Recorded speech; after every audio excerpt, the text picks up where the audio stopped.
le 23 mai 1997. Cet homme est devenu seulement le 9e Canadien pour avoir atteint le sommet de Mont Everest, le plus haut pic dans le monde. Le moment de pinacle de Jamie Clark a été construit sur les années de préparation, échecs, patience et persistance. Ses nombreux accomplissements sont vraiment notables. Il est monté les 7 sommets, les plus hautes montagnes de chacun des 7 continents. En 1999, Jamie a traversé le quart vide d'Arabie, une étendue de 1200 km du désert le plus désolé dans le monde.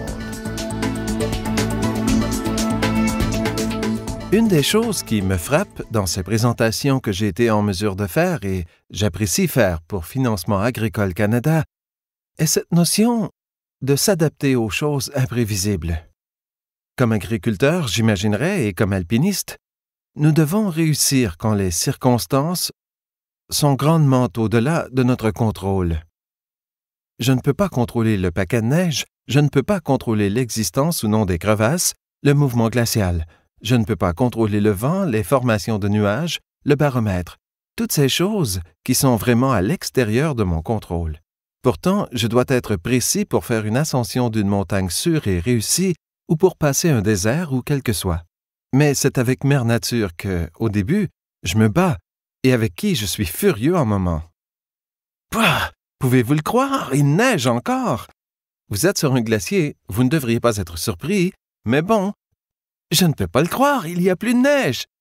Ah! Où est le ciel bleu? Bien, si c'était le ciel bleu plus souvent, ce glacier n'existerait pas. Donc, tu vois, vous devez comprendre où vous êtes. Et je crois que pendant de nombreuses années, j'étais dans une situation où je m'y opposerais. Qui n'a aucun sens. Les forces de nature, c'est une notion ridicule.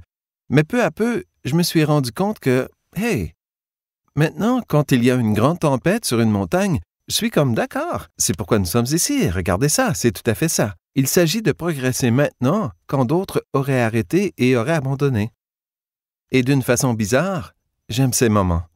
Quand c'est déplaisant dehors, quand c'est extrêmement froid, quand la neige est à la hauteur de votre taille, quand l'endroit devient battu et tous les autres prennent refuge ou partent, et vous progressez d'une manière ou d'une autre, j'aime ça.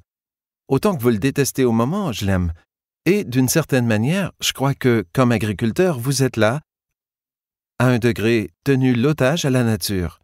Pourtant, en même temps, il y a cette danse qui continue entre eux. Comment maximisons-nous cette occasion? Comment prospérons-nous quand peut-être les conditions ne sont pas parfaites?